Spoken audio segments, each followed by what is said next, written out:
El matrimonio es una institución divina diseñada por Dios para reflejar su amor y propósito eterno. En el Evangelio de Marcos 10, 1-12, vemos cómo los fariseos intentaron probar a Jesús con preguntas sobre el divorcio. Pero su respuesta nos recuerda una verdad eterna: el matrimonio fue creado para ser una unión de por vida, no simplemente para nuestra felicidad, sino para nuestra santificación. En esta enseñanza, exploraremos el diseño original de Dios para el matrimonio, la importancia de la reconciliación y el perdón, y cómo podemos vivir nuestras relaciones con un propósito que honra al Señor. Tanto si estás casado como si eres soltero, este mensaje busca inspirarte a valorar el matrimonio como un reflejo del amor de Cristo por su Iglesia, y a comprender que, aunque enfrentemos desafíos, siempre hay gracia y esperanza en él para restaurar y renovar. Únete a mí mientras profundizamos en este tema esencial para nuestras vidas, familias y sociedad. Estoy convencido de que Dios tiene algo especial para ti hoy. Pastor Miguel Núñez, su enseñanza sobre el diseño divino del matrimonio no solo es profundamente edificante, sino que también inspira a vivir con propósito y en obediencia a la voluntad de Dios. Gracias por recordarnos con tanta claridad y pasión la importancia de la santidad, el perdón y el amor incondicional en nuestras relaciones. Una verdadera bendición para nuestras vidas. Con eso yo voy a invitarlos a que vaya ahora al libro o al Evangelio de Marcos capítulo 10. Hoy sí continuamos nuestra serie. Nos habíamos habíamos hecho un alto por 3 domingos a final de año tratando de reflexionar un poco acerca del verdadero motivo de la Navidad, y a principio de año tratando de reflexionar con toda la iglesia acerca de cómo tener o cómo enfocar un nuevo comienzo de año. Pero ya regresamos a Marcos otra vez. Vamos a estar leyendo los primeros 12 versículos del capítulo 10. Yo voy a introducir el texto, luego vamos a pausar para presentar la predicación de la palabra a nuestro Dios, y quisiera que usted pueda prestar cuidadosa atención. Levantándose de allí, dice Marcos 10, Jesús se fue a la región de Judea y al otro lado del Jordán, y se reunieron de nuevo las multitudes junto a él, y una vez más, como acostumbraba, les enseñaba.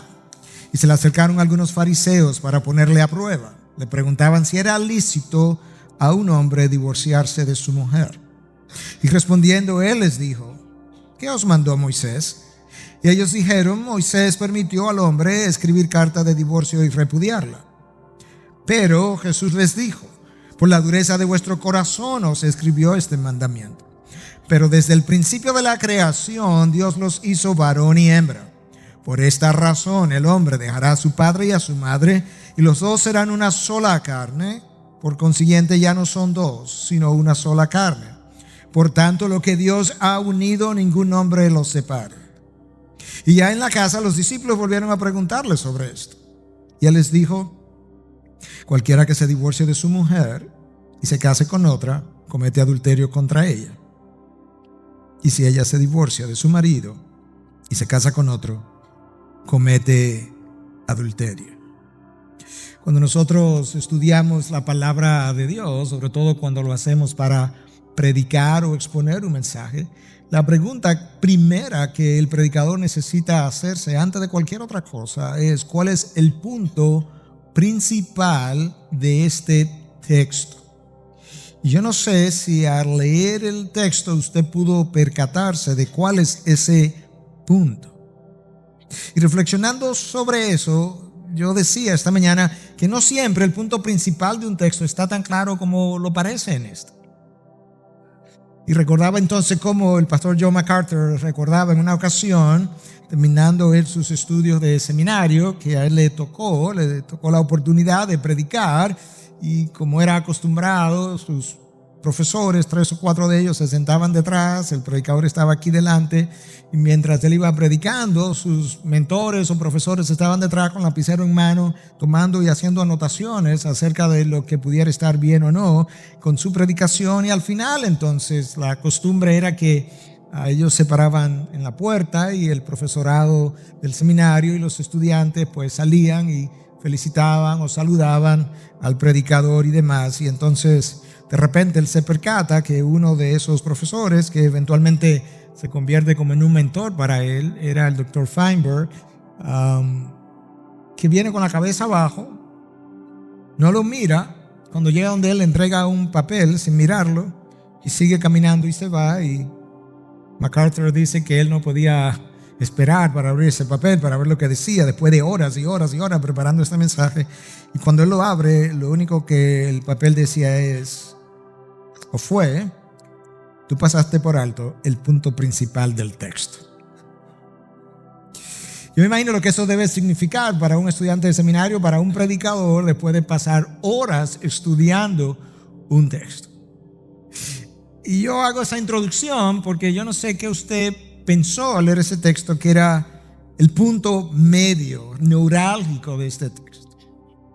La pregunta que le hacen a Jesús es acerca del divorcio, pero ese no es el punto del texto. El punto cardinal, la columna vertebral del texto, es la importancia de la unión matrimonial en el diseño de Dios, en la mente de Dios. Marcos nos relata este evento, y si hay algo que Marcos hace, es que él no nos enseña mucho de lo que Cristo enseñó a las masas, sino que él se concentra más en los tiempos de, como llaman en inglés, Q&A, preguntas y respuestas. Y este es otro de esos tiempos donde vienen de Jesús con una pregunta. Y la pregunta tiene que ver con el divorcio. Pero yo quiero decir de entrada que yo estoy consciente que entre nosotros hay personas que ya han pasado por esa experiencia dolorosa. Y que yo no quisiera que usted escuchara la predicación del mensaje de una manera acusadora, porque en Cristo hay redención de aquella cosa que han ocurrido en el pasado. Yo sí quiero que cada uno de nosotros de una manera sensible pueda escuchar la voz de Dios a través de su palabra y entender mejor el significado que Cristo le da a esta unión del hombre con su mujer. No hay dudas que a Dios le desagrada el divorcio. En Malaquías 2:16 dice que Dios detesta el divorcio, una palabra fuerte. Dios no dice que Él detesta a los divorciados, pero todo lo que la rotura de ese voto que se ha hecho delante de Él implica y las consecuencias que traen son cosas que hieren el corazón de Dios. Pero el divorcio no es, como en algunos círculos aún cristianos se ha hecho, el pecado imperdonable. Nosotros sabemos de los mismos labios de Cristo que ese no es el caso.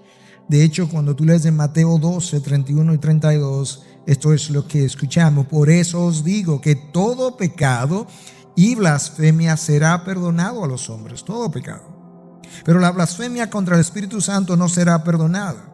Y a cualquiera que diga una palabra contra el Hijo del Hombre, incluso contra Jesús mismo, le será perdonada. Pero al que hable contra el Espíritu Santo no le será perdonada ni en este siglo ni en el venidero. Yo expuse el significado de ese texto cuando cubrimos Marcos 3, de manera que yo no me voy a detener ahí, pero sí quería, antes de exponer el texto, enfatizar el hecho que todo pecado cometido por los hombres es potencialmente perdonable por la cruz de Cristo.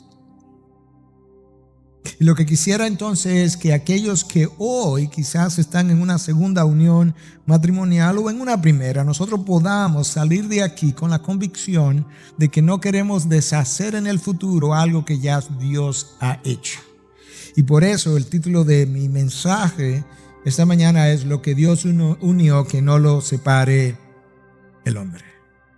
Padre, te alabamos y bendecimos en esta mañana y venimos delante de ti con corazones humildes, pidiéndote que nos enseñe, que tu Espíritu Santo se convierta al iluminar tu palabra en el maestro por excelencia de cada uno de nosotros. Que nosotros podamos aquilatar aquello que es tan preciado a tus ojos y a tu corazón y a tu diseño. Y que al final del mensaje aun aquellos que no están casados o que no están contemplando casarse, hayan podido ver algo de tu carácter en esta unión y la revelación de tu carácter a su vida le haya servido de ministración y transformación. Te lo pedimos en el nombre de Cristo Jesús. Amén, amén. El texto de Marcos comienza diciendo: levantándose de allí, Jesús se fue a la región de Judea y al otro lado del Jordán. Levantándose de allí ¿dónde? Bueno, no sabemos con precisión, pero la última vez que Marcos se refirió a la localización de Jesús, él estaba en Capernaum. Eso es de Marcos 9:33, y la mayoría de los estudiosos asume que eso es de donde él parte. Capernaum era un poblado de la provincia de Galilea. Cuando él sale de Capernaum, él sale hacia el sur, y el texto dice que él fue a Judea y a Perea, y yo no voy a entrar en la controversia de por qué no dice Perea y luego Judea, que es probablemente como ocurrieron las cosas, pero simplemente que entendamos que cuando él sale de Capernaum, él ha terminado su ministerio en Galilea, él no vuelve hacia el norte, él va camino a Jerusalén para ser crucificado. Estamos en ese trayecto final de lo que es la carrera de Jesús hacia la cruz. Él sale de allí y se va entonces a Perea y se va a Judea, que estaban en el sur. Perea es una provincia larga al otro lado del Jordán, gobernada por Herodes Antipas, el tetrarca. Y yo menciono eso porque ese detalle es importante, como vamos a ver en unos momentos. De nuevo, Jesús se ve rodeado por las multitudes. Escucha cómo Marcos lo dice: y se reunieron de nuevo las multitudes junto a él. Y escucha el énfasis de Marcos. Y una vez más, otra vez el énfasis, como acostumbraba, les enseñaba. Si hay algo que Marcos pone en el tapete que nos deja ver, es la compasión de Jesús por las multitudes. Como acostumbraba, se detuvo y les enseñó. Hoy en día se nos dice que el mayor campo misionero está en las urbes, en las ciudades. La zona rural ya no representa la mayor concentración de la población mundial, está en las ciudades. Y de hecho escuché a John Piper decir que Tim Keller, que está en New York, en Manhattan, le enseñó a amar las ciudades porque ahí es donde está la mayor concentración de almas perdidas sin Cristo, y Cristo las vio como ovejas sin pastor. De manera que si nosotros queremos hacer misión hoy en día, una de las áreas donde tenemos que prestar particular atención es a las ciudades, y Dios en su gracia nos ha puesto como iglesia en medio de una ciudad, y tenemos que pedirle a Dios que nos sensibilice para ver las multitudes como Cristo las vio. Y aquí Él está acompañado de ellas una vez más. Este es el último año del ministerio de Jesús. El primer año fue el año del anonimato, donde prácticamente no era conocido. El segundo año fue el año de la popularidad, pero ese año terminó. Este es el tercer año, la recta final. Este es el año de la oposición. De Marcos 10, donde estamos, hasta el final, estamos camino a la cruz, literalmente. Y esto es donde estamos.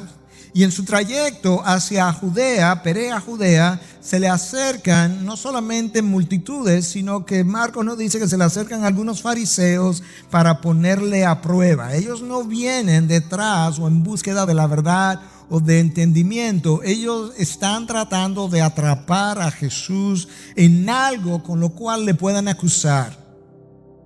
Y entonces el texto dice que vinieron para ponerle a prueba y le preguntaban si era lícito a un hombre divorciarse de su mujer.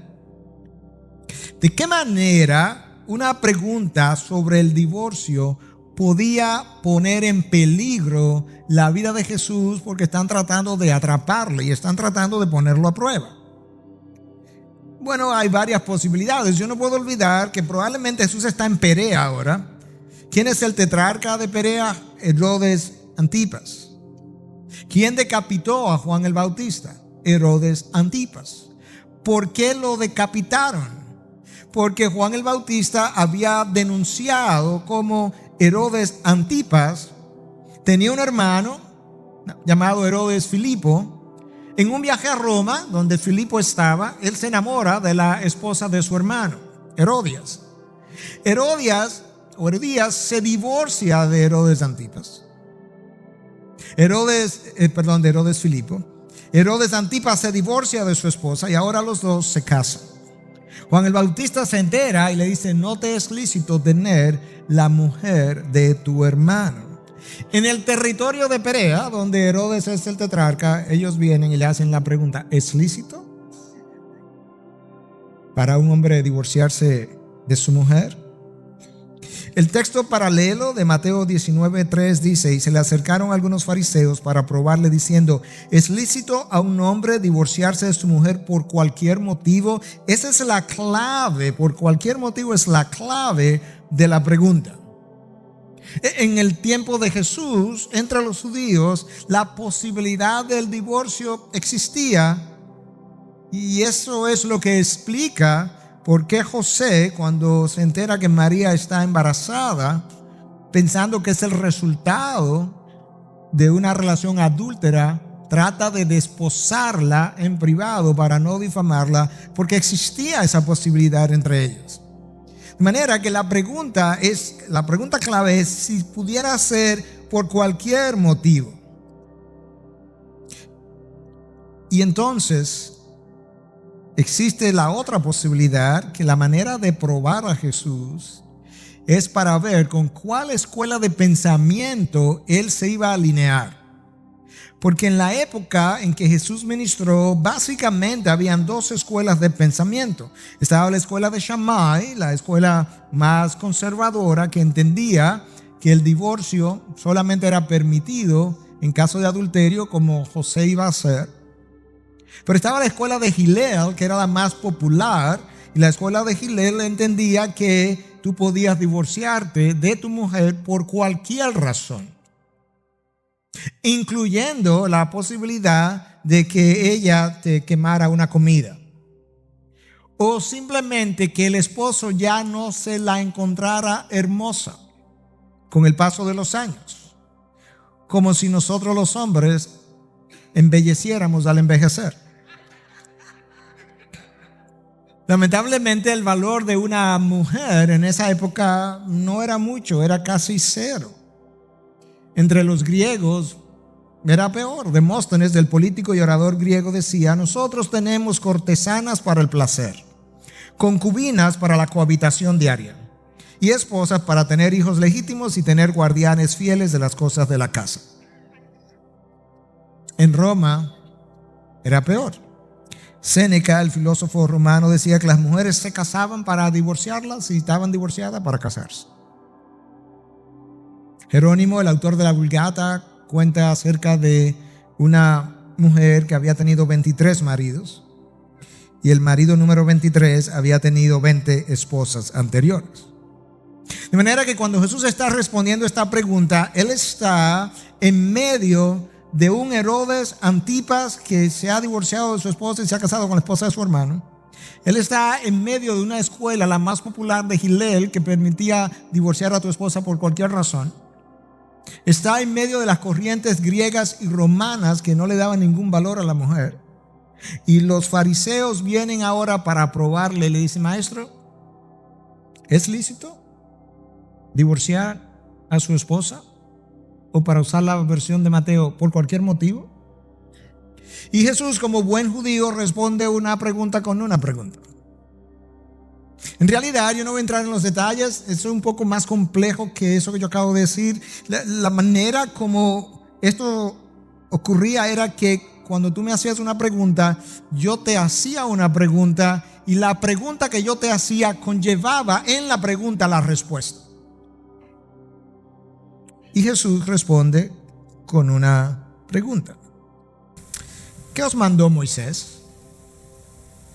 Y ellos dijeron: Moisés permitió al hombre escribir carta de divorcio y repudiarla. Cuando ellos dijeron eso, ellos no estaban hablando mentira, pero ellos habían tomado algo que Moisés había dado al pueblo en Deuteronomio 24 y lo habían torcido. En Deuteronomio 24 hay una estipulación que habla de que si un hombre va a divorciar a su esposa por haber encontrado algo reprochable, tenía que darle carta de divorcio. La frase algo reprochable es la que Hillel y Shammai baten de allá para acá, porque Hillel decía algo reprochable es cualquier cosa que al esposo no le guste. Shammai decía no, algo reprochable es algo de inmoralidad sexual. Entonces ahora ellos están abrazando la escuela más liberal. Jesús le pregunta, ¿qué fue lo que Moisés le enseñó? Ellos responden, pero Moisés no le dio ese mandato como una reflexión de la voluntad santa de Dios al crear el matrimonio, sino como una concesión después que el pecado entró al escenario. En Génesis 1 y 2, Dios establece los parámetros del matrimonio. Varón y hembra los creó. El hombre dejará padre y madre, se unirán a su mujer y los dos serán una sola carne. Todo eso está en Génesis 1, varón y hembra. Génesis 2, el resto. En Génesis 3, el pecado entra al escenario, y una vez el pecado entra al escenario, hay que crear nuevas disposiciones para contener el pecado. Eso es lo mismo que ocurre cuando Pablo le escribe a los Corintios. En 1 Corintios 7 hay una serie de estipulaciones acerca del matrimonio, y una de ellas dice que si un hombre consiente, un incrédulo consiente en vivir con una esposa creyente, que la esposa que no lo abandone. Pero que si él la abandona, pues ahora la hermana creyente pues queda libre. Bueno, nada de eso era parte del diseño original, pero hubo que introducirlo como una forma de contener prácticas pecaminosas que ya estaban dándose. Y de esa misma manera Moisés pide que se le dé a la esposa repudiada carta de divorcio para regular algo que ya estaba ocurriendo y como protección para la mujer. Ella no podía ser, si ella se casaba una segunda vez por necesidad, porque en esa época las mujeres no trabajaban para ganarse la vida, la única manera que podían sobrevivir era casándose de nuevo. Si ella se casaba por necesidad, ella no podía ser acusada de adulterio porque ella tenía un certificado de divorcio de su primer esposo que le había firmado. Es una forma de protegerla. La segunda manera, la segunda forma de protegerla es que en el mismo Deuteronomio 24, cuando leemos el esposo que divorcia a su esposa y esa esposa se casa con un segundo esposo, si ella se divorcia de él, no puede regresar al primer esposo. Entonces, sin la carta de divorcio, el esposo primero, en cualquier momento, después de ver a la esposa a quien él repudió con otro hombre, podía reclamarla y decir, no, ella es mi esposa todavía, en cuyo caso ella podría decir, no, yo tengo una carta de divorcio que tú me diste hace un año y tú me divorciaste, yo no soy tu esposa. Pero Cristo comienza a explicarle a ellos que Moisés le dio eso, le dio esa concesión por la dureza de sus corazones.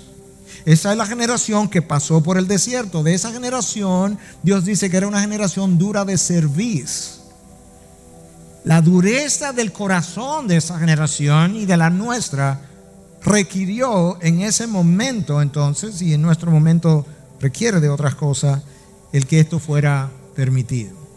Una vez Cristo aclara el panorama de lo que Moisés dijo y por qué lo dijo, él entonces se olvida de Shammai, se olvida de Hillel, se olvida de Moisés, por decirlo así, y regresa al Génesis, al pasaje base, el pasaje sede.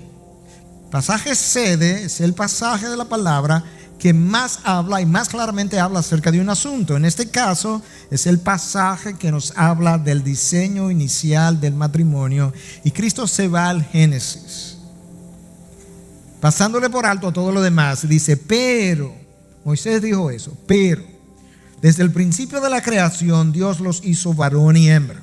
Génesis 1. Por esta razón el hombre, Génesis 2, dejará a su padre y a su madre, y los dos serán una sola carne. Conclusión, por consiguiente ya no son dos, sino una sola carne. Conclusión número 2, por tanto, lo que Dios ha unido, ningún hombre lo separe. Jesús se remonta al Génesis para hablar de la importancia, del significado, de la santidad de esta unión. Todo lo demás que ha tenido que ser introducido es por causa del pecado. Deuteronomio 24, 1 Corintios 7, que regulan algunas de las disfunciones que ocurren en la relación del matrimonio. Cuando Cristo habla de que en el principio varón y hembra los creó, Él está haciendo referencia a que el diseño ya de sexos diferentes, no los creó a todos varones, no los creó a todos hembras. El diseño de sexos diferentes obedecía a un propósito de que esos sexos diferentes se unieran para que pudieran cumplir entonces la próxima función de crecer y multiplicados. Y Dios entonces presentó en el Génesis, y Cristo se remonta a ese pasaje, la relación entre el hombre y la mujer en un matrimonio como la relación primera, solamente secundaria a la relación con Dios. De hecho, la manera como Jesús lo hace es ayudándonos a ver cómo, a pesar de que en los 10 mandamientos Dios escogió a uno de ellos para decir honra a padre y madre, que llegaría el momento en que ese hijo que tiene un mandamiento de los 10 para honrar padre y madre, tendría que dejar a ese padre y a esa madre para unirse a su mujer. Y el verbo en el hebreo es sumamente fuerte, lo de dejar padre y madre, dejarlo físicamente, dejarlo emocionalmente, romper el cordón emocional para poder unirse a su mujer y formar entonces una nueva unión muy especial y única que Cristo llama, Dios Padre llamó, Cristo reafirmó una sola carne. Por tanto, ya no son dos, sino una sola carne. De manera que ya hablamos un poco de qué estaba pasando en el trasfondo cultural del momento, de por qué a Cristo vienen a probarlo de esa manera. Hablamos un poco de por qué la relación o el regresar a la creación de varón y hembra. Y ahora debiéramos ver un poco este concepto de una sola carne. ¿Qué implica? ¿Cómo se da? ¿Qué va a requerir? Y sin lugar a dudas, llegar a ser una sola carne requerirá que ambos estén dispuestos a ceder, a dar o a perder algo de sí para hacerse uno. Dos personas que insisten en mantener lo que han traído al matrimonio, con lo que han llegado al matrimonio, no pueden llegar a ser una sola carne. Yo no puedo retener lo que traje y constituirme en una sola carne con mi esposo o esposa. El llegar a ser una sola carne va a requerir también que ambos estén dispuestos a sacrificar parte de su libertad, gran parte de su libertad, para entrar en un pacto y no en un contrato. Y esa pérdida de la libertad se ve ejemplificada muchas veces la primera noche de la luna de miel, cuando usted entra a la habitación y pone el aire acondicionado a una temperatura y una tiene frío y el otro tiene calor. Y ya yo no podré tener la temperatura con la que me gusta dormir. Uno de los dos tendrá que ceder, o ambos. Hay una pérdida de esa libertad. Y entonces yo necesito perder esa libertad para entrar en un pacto. De hecho, en Malaquías 2:14, Dios llama a la mujer con la que me he casado, la mujer de tu juventud, le llama la mujer de tu pacto, berit en hebreo. Ahora, es importante esa palabra, sobre todo en el contexto de la antigüedad. En la antigüedad los pactos no se firmaban, los pactos se cortaban. Se cortaba un animal o más de uno, como Dios hizo con Abraham, y no puedo entrar en la parte de Abraham ahora porque me desvío, pero se cortaba un animal o más de uno, y las personas que se comprometían o que estaban pactando pasaban en medio de las mitades de los animales, y la idea era que si uno de los dos faltaba al compromiso, era digno de ser cortado en dos. De hecho, en algunas tribus en el día de hoy existe todavía esa costumbre para el matrimonio, donde se cortan animales en dos, pero las personas que pasan entre las mitades es el padre de la novia y el padre del novio. Con lo cual ellos afirman que si mi hijo o mi hija falla, yo merezco la muerte. Ellos están haciendo un voto porque confían en su hijo o en su hija en mantener el pacto. De manera interesante también, en la antigüedad, cuando un pacto se cortaba, el mayor de manera unilateral establecía las condiciones y el menor se sometía. En el caso del matrimonio, el pacto está siendo cortado entre Dios y la pareja, que ahora es una sola carne. Ahí hay dos individuos, Dios y la sola carne. Él es el mayor, Él estableció las condiciones. Y estas son sus condiciones. Los dos serán una sola carne, por consiguiente, ya no son dos, sino una sola carne. Conclusión, por tanto, lo que Dios ha unido, ningún hombre lo separa. Escucha a Douglas Brower hablando de la diferencia entre lo que es un pacto y un contrato. En su libro Beyond I Do, más allá de cuando digo sí, What Christians Believe About Marriage, lo que los cristianos creen acerca del matrimonio, él dice lo siguiente: los contratos tratan con las cosas, los pactos tratan con las personas. Los contratos involucran los servicios de la gente, los pactos involucran a la gente. Los contratos son hechos por un periodo estipulado.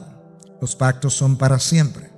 Los contratos pueden ser quebrantados, perdiendo cosas materiales, las personas involucradas. Los pactos no pueden ser quebrantados, pero si son violados, resulta en pérdida personal y corazones rotos.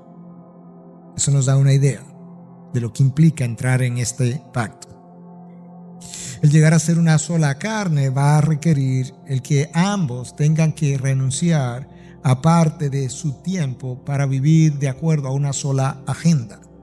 Agendas paralelas no unen a las personas y en el tiempo tienden a separarlas porque las agendas se diversifican. El ser una sola carne o llegar a ser una sola carne va a requerir también que ambos tengan que dejar opciones que antes consideraban como mías. Cuando yo entro en el pacto para continuar demandando cosas que yo considero mi opción, yo no he entendido bien lo que el matrimonio es. Gary Thomas, en su libro Matrimonio Sagrado, dice que en nuestros días nosotros mantenemos nuestro matrimonio siempre y cuando nuestra comodidad terrenal, deseos y expectativas sean llenadas. Nosotros mantenemos la unión hasta que se agoten mis opciones. Y siempre y cuando entonces mis deseos estén siendo llenados, yo lo mantengo. Una vez eso no ocurra, pues yo lo dejo ir, violando el diseño original de nuestro Dios y por tanto la santidad de su diseño. El ser una sola carne va a requerir el que ambos tengan que necesariamente dejar de demandar para dar. Tanto amó Dios al mundo que dio. De manera que Dios entiende que la manera de construir ese concepto de una sola carne va a requerir de parte de cada uno de los involucrados más el dar que el demandar en retorno. Y mientras eso va ocurriendo, sobre todo ahora después de Génesis 3, cada uno de los cónyuges va a actuar sobre el otro como una lija santa para pulir las asperezas pecaminosas del uno y del otro. Yo quizás no he visto siempre la santidad de esa lija en mi esposa, decía yo esta mañana, y ella tampoco en mí. Pero seguro que hemos visto la lija.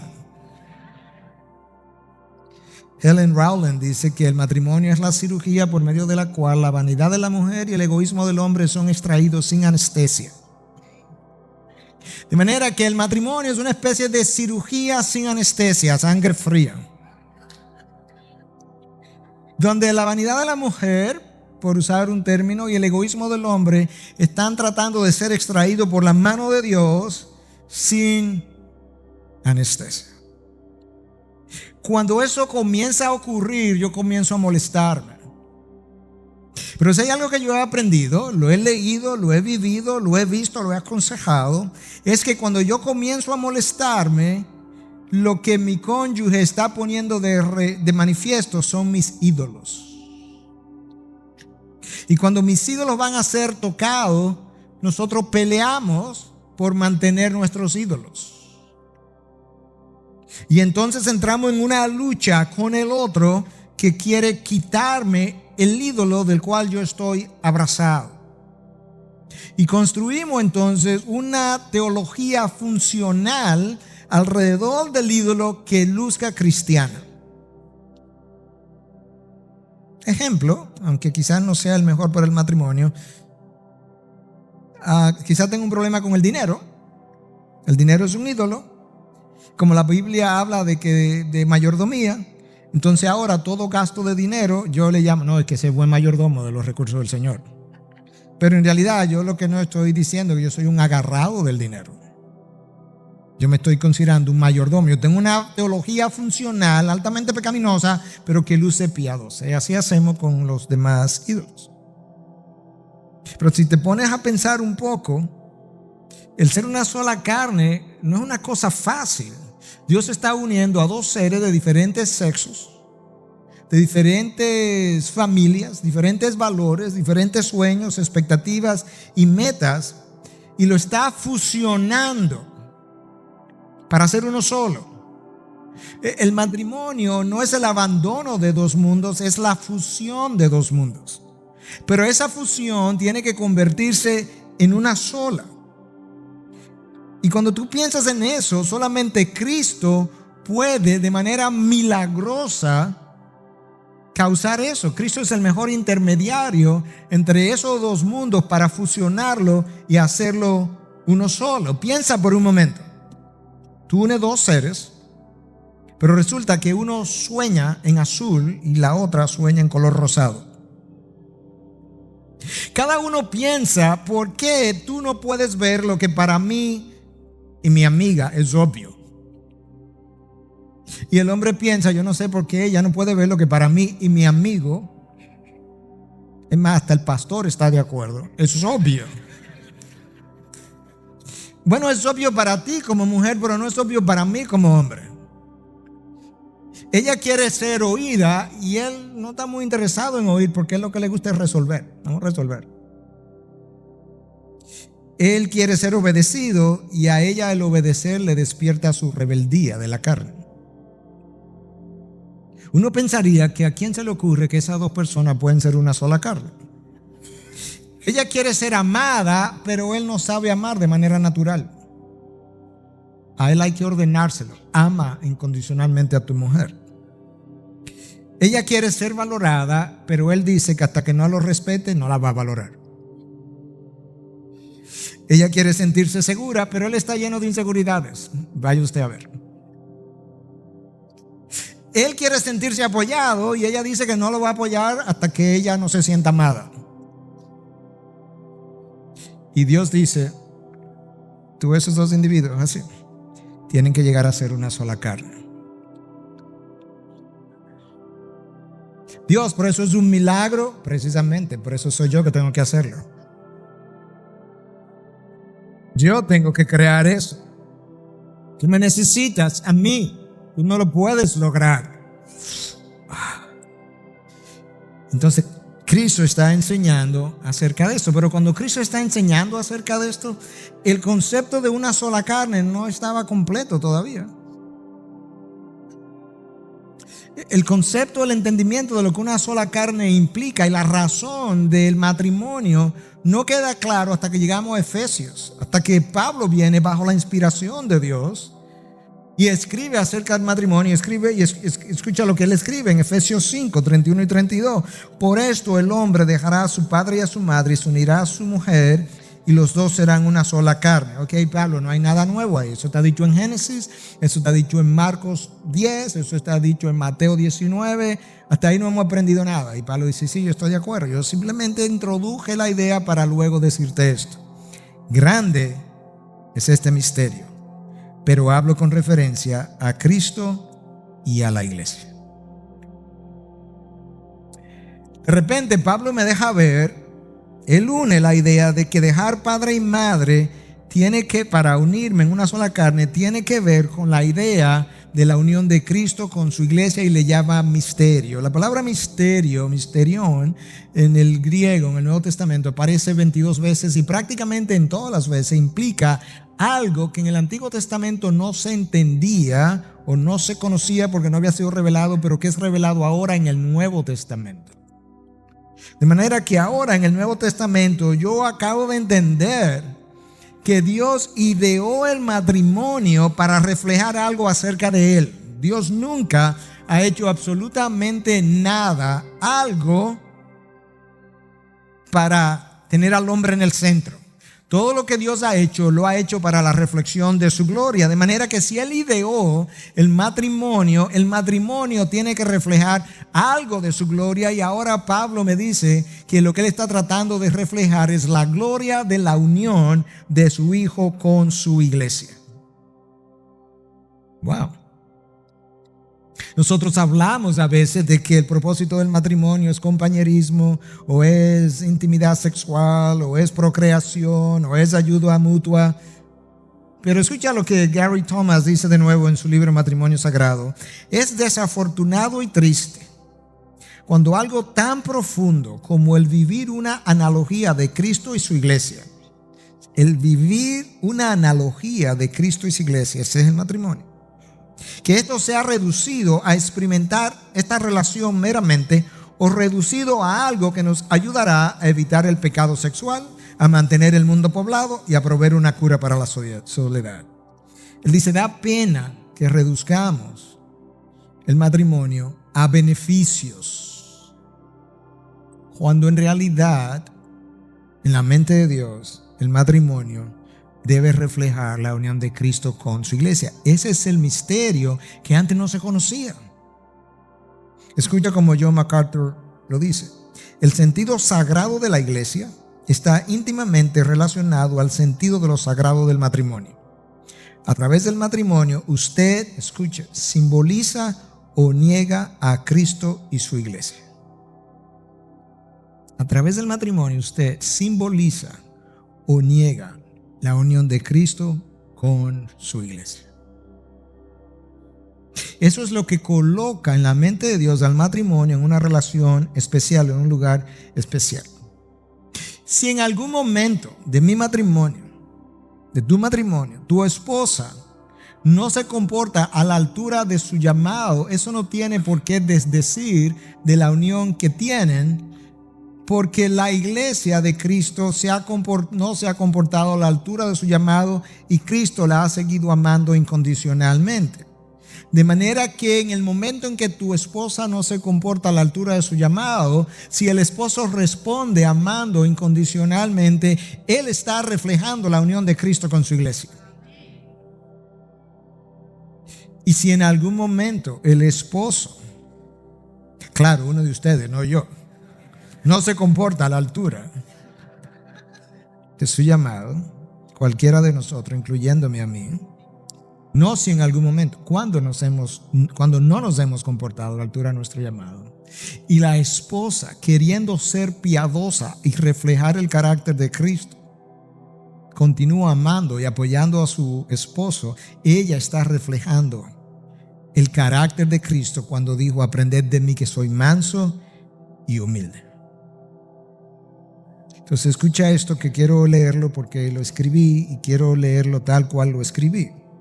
Y el amor incondicional de Cristo por una iglesia pecaminosa ha hecho que esa unión refleje aún más un aspecto del carácter de Dios, y ese aspecto es su fidelidad a un pacto incondicional que Él hiciera en la eternidad pasada entre Dios Padre y Dios Hijo, en presencia y con la participación del Espíritu como tercera persona de la Trinidad. En otras palabras, el amor de Cristo incondicional por su iglesia pecaminosa ha puesto de manifiesto un atributo del carácter de Dios extraordinario, que es la fidelidad de Dios a pesar de la infidelidad de su novia. Y de esa misma manera, entonces, en el matrimonio, cuando uno de los dos no se comporta a su altura y el otro sí trata de reflejar a Cristo, estamos reflejando ese carácter de Dios de permanecer fiel a pesar de la infidelidad del otro al pacto. ¿Me explico? Jonathan Edwards lo decía de esta manera, solamente Edwards podría decirlo así y no ser criticado. Dios creó el mundo para que su espíritu pudiera preparar una novia para su hijo. Dios creó el mundo para que su espíritu pudiera preparar una novia para su hijo y luego crea el matrimonio para que el matrimonio refleje la unión para la cual Él creó el mundo. Eso es, como diría en inglés, heavy, pesado. Entonces, en la medida en que el matrimonio exhibe el carácter de Cristo, en esa misma medida refleja la gloria de nuestro Dios en todo su diseño. Si eso es así, entonces nosotros tenemos que aprender a ver el matrimonio, o el propósito número uno del matrimonio, no principalmente para que el hombre y la mujer sean felices, sino para que el hombre y la mujer sean santos. Propósito número uno es la santificación, que traerá la felicidad, no la felicidad que traerá la santificación. Y eso es consistente con lo que Pablo revela acerca del matrimonio en Efesios 5, que fue de donde yo saqué el pasaje que nos habla del misterio.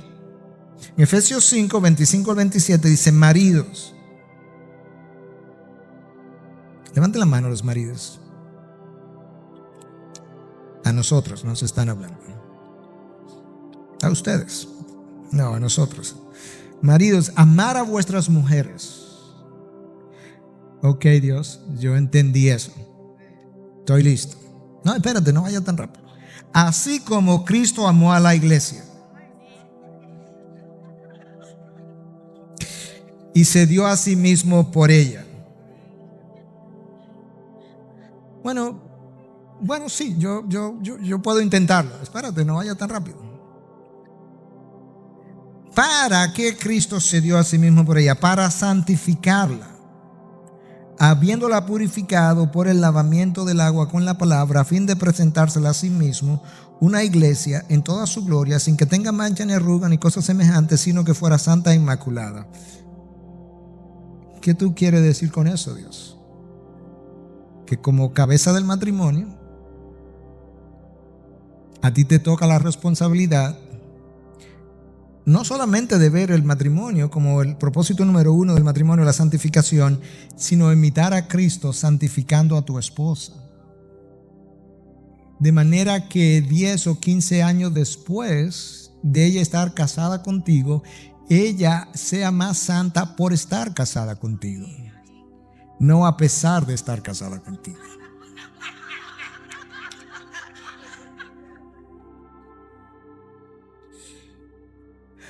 Bajo esa óptica, entonces, el matrimonio, el propósito número uno, deja de ser la felicidad y pasa a ser la santificación. Y esa unión está llena de paradojas. Dios une a dos pecadores, para reflejar la unión de Cristo con su iglesia. Pero, y eso fue Dios que lo concibió así. Dos pecadores para reflejar la unión de Cristo, santo, santo, santo, con su iglesia. ¿Y cómo es eso? Por eso que tú me necesitas a mí, a Cristo, en medio de la unión. Porque eso es un milagro. Dios elige a dos personas que están destituidas de la gloria de Dios para que reflejen su gloria. ¿Usted ha visto cosas semejantes? Pero ¿y cómo eso es posible? No, para los hombres no, pero para Dios todo es posible. Yo voy a venir a morar en tu interior. De manera que desde el interior yo voy a comenzar a reflejar el carácter de la persona que vive en ti y que está usando el matrimonio para construir el carácter de Cristo. Dios une a dos personas egocéntricas para que se llenen mutuamente. No, porque si soy egocéntrico yo me lleno a mí mismo. Sí, pero tiene que aprender a llenar al otro. Dios une a dos personas no confiables para que permanezcan unidos permanentemente. Pero si no somos confiables, por eso que me necesitas, para que aprenda a ser confiable. Grandes paradojas. Eso es lo que Cristo está tratando de ayudarle a entender a esta gente en medio de toda esa práctica disfuncional y pecaminosa que yo describí. Yo me imagino a los discípulos cuando oían este tipo de cosas completamente contracultural, que la cabeza le daba vuelta. Debían quedar como mareados. Y no había medicina para los mareos. Y escucha, yo creo que quedaron medio mareados, porque mira lo que dice Marcos en el versículo 10. Y ya en la casa, o sea, esto es afuera. Pero continuamente Marcos nos refleja una cosa que se dijo afuera y luego como los discípulos adentro le dijeron, maestro, ¿y qué fue lo que dijiste? Y ya en la casa los discípulos volvieron a preguntarle sobre esto. O sea, ellos oyeron, pero ellos no quedaron claros. Entonces ya en la casa volvieron a hablar con él y dijeron, maestro, explícanos otra vez. Entonces ya Cristo ha expuesto, ha explicado, ahora él va a aplicar. Dice, ok, no entendieron, te lo voy a aplicar, escucha. Y les dijo, cualquiera que se divorcie de su mujer y se casa con otra, comete adulterio contra ella. Ese contra ella es importante porque en el primer siglo tú no cometías nunca adulterio contra la mujer. El adulterio era cometido contra el esposo de la mujer porque la mujer no valía nada. Cristo dice, no. Varón y hembra los creó, igualdad de dignidad, portadores de la imagen de Dios. Si eso ocurre, comete adulterio contra ella. Y si ella se divorcia de su marido y se casa con otro, comete adulterio. Como la palabra de Dios, hay que interpretarla con la palabra de Dios. Nosotros sabemos por el pasaje de Mateo 5:32, el pasaje de Mateo 19:9, que hay una cláusula de excepción que habla de a menos que ocurra adulterio. Si te casas de esa manera, te divorcias, te recasas, a menos que sea por adulterio, has cometido adulterio. Pero aún en los casos de adulterio, el deseo primario de Dios es el perdón y la reconciliación. En un momento dado, Dios le da carta de divorcio a Israel. Es verdad. Escúchalo en Jeremías 3:8. Y vio que a causa de todos los adulterios, escuchaste, de todos los adulterios de la infiel Israel, es el reino del norte, 100, 200 años de cometer infidelidad, yo la había despedido dándole carta de divorcio. Con todo, su pérfida hermana Judá, el reino del sur, no tuvo temor, sino que ella también fue y se hizo ramera. Dios muestra que cuando la infidelidad de Israel no mostró arrepentimiento, entonces hubo en el tiempo lugar para él darle carta de divorcio. De esa misma manera, cuando ha ocurrido un adulterio, Dios quisiera el perdón y la reconciliación, pero si no hay arrepentimiento de parte del otro cónyuge, entonces, en ese caso, hay una concesión de permiso por la falta de arrepentimiento para la carta de divorcio. Pastor, y si yo no sabía todas estas cosas y ya la hice. Bueno, en primer lugar, si tú eres cristiano y tu divorcio ocurrió antes de ser cristiano, cuando naciste de nuevo, tu divorcio fue perdonado en Cristo. Si eso ocurrió después de ser cristiano y tú fuiste donde Dios con corazón arrepentido, en Cristo eso también tiene perdón. Porque no hay pecado ni blasfemia cometido por los hombres, a menos que no sea la blasfemia del Espíritu Santo, que no pueda ser perdonada. De tal forma que tú puedas ahora, con un mejor entendimiento, redimir el daño que pudo haber ocurrido en el pasado y poder sentirte perdonado y esperanzado en Cristo, quien a través de su sangre ha sido capaz de perdonar eso que pasó en tu pasado. Y entonces recordar que la permanencia de la unión matrimonial habla de la permanencia e indivisibilidad de la unión de Cristo con su iglesia. En segundo lugar, que el perdón dentro del matrimonio, que es requerido de manera recurrente, ilustra el perdón de Cristo para con su iglesia, también recurrente y a quien Él no abandona. que la fidelidad dentro del matrimonio habla de la santidad de la unión matrimonial y habla también de la fidelidad de Cristo para con su iglesia infiel.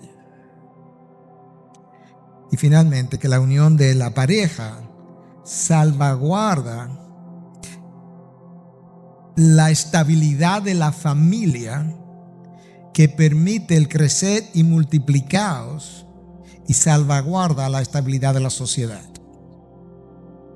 La estabilidad de la unión matrimonial, una vez más, salvaguarda la estabilidad de la familia, que permite el desarrollo de una mejor manera del mandato crecer y multiplicados, y salvaguarda la estabilidad de la sociedad.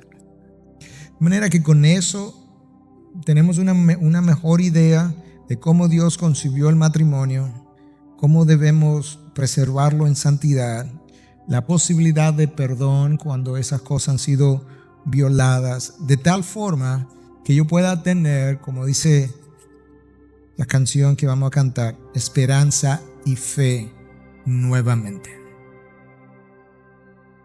Ese es el acento con el que yo quiero dejarte, que yo puedo tener esperanza y fe nuevamente, porque Cristo ha lavado mi culpa en la cruz con su sangre.